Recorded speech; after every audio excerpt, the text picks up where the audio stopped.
নমস্কাৰ সকলোকে আজি টিচাৰ ডে মানে শিক্ষক দিৱস সকলোলৈ মোৰ মনৰে পৰা সকলোকে শুভেচ্ছা যাচিলোঁ। আজি শিক্ষক দিৱস আৰু আজি সকলো ছাত্ৰ ছাত্ৰীৰ বাবে মানে এটা ডাঙৰ দিন।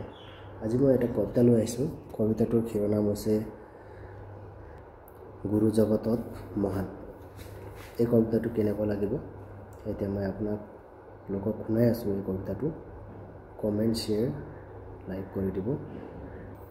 কবিতাটোৰ শিৰোনাম হৈছে গুৰু জগতত মহান।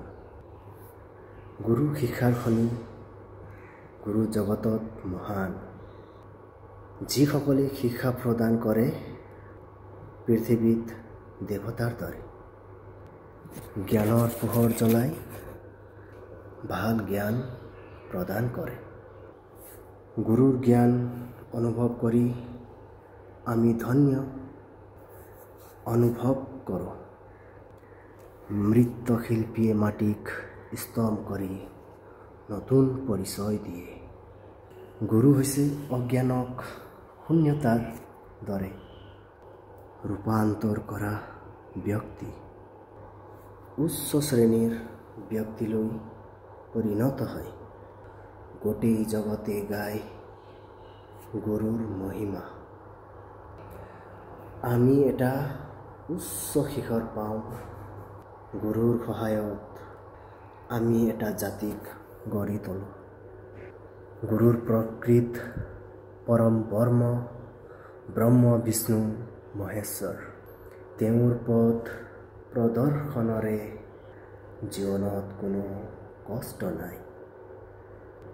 মহান গুৰুৰ আগত চন্দনৰ তিলক লগাওঁ।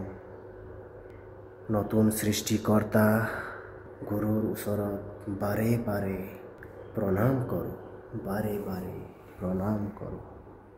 মোৰ ছুটি কবিতাটো ইমানেই। তো কবিতাটো কেনেকুৱা লাগিছে আৰু আমি 5 ছেপ্টেম্বৰ তাৰিখে কিয় শিক্ষা দিৱস হিচাপে পালন কৰি আহিছোঁ ইয়াৰ বিষয়ে অলপ জাননী লওঁ। 5 ছেপ্টেম্বৰ তাৰিখে আমি কিয় শিক্ষক দিৱস পালন কৰি আহিছোঁ। ভাৰতবৰ্ষৰ প্ৰাক্তন ৰাষ্ট্ৰপতি ডক্টৰ সৰ্বপল্লী ৰাধাকৃষ্ণন আমি সকলোৱে জানো। তেওঁৰ জন্মদিনটো হৈছে 5 ছেপ্টেম্বৰ। আচলতে এই দিনটো শিক্ষক দিৱস হিচাপে পালন কৰা হয়। তেওঁ ছাত্ৰ ছাত্ৰীৰ আগত কৈছিল যে 1888 চনত 5 ছেপ্টেম্বৰ তামিলনাডুৰ তিৰুমানিত জন্মগ্ৰহণ কৰিছিল তেওঁ। আৰু তেওঁ ৰাষ্ট্ৰপতি হোৱা সময়ত তেওঁৰ ছাত্ৰ ছাত্ৰী আৰু তেওঁৰ বন্ধু বান্ধৱী তেওঁক লগ পাবলৈ গৈছিল আৰু তেতিয়া কৈছিল আপোনাৰ জন্মদিনটো পালন কৰিবলৈ বিচাৰিছোঁ বা পালন কৰিবলৈ অনুমতি দিয়ক, এনেকুৱা কথাটো কৈছিল তেওঁ। আৰু তেওঁ কৈছিল মোৰ জন্মদিনটো পৃথককৈ পালন কৰাৰ পৰিৱৰ্তে যদি মোৰ জন্মদিনটো শিক্ষক দিৱস হিচাপে আপোনাসকলে পালন কৰে বুলি এনেকুৱা তেওঁ কথাটো কৈছিল। যদি এনেকুৱা হয় মোৰ বাবে সেই কথাটো বহুত গৌৰৱান্বিত কৰি তুলিব।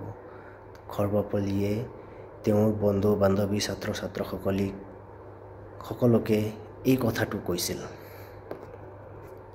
আৰু সেই দিনটোৰ পৰাই তেওঁৰ জন্মদিনটো 5 ছেপ্টেম্বৰ তাৰিখে শিক্ষক দিৱস হিচাপে পালন কৰি অহা হৈছে। তেওঁ ভাৰতৰ প্ৰাক্তন ৰাষ্ট্ৰপতি আছিল ডক্টৰ সৰ্বপল্লী ৰাধাকৃষ্ণ। তেওঁৰ দিনটোতে আমি শিক্ষক দিৱস হিচাপে পালন কৰি আহিছোঁ আৰু তেওঁক সেই দিনটোত পোৱাৰ বাবে আজিলৈকে আমি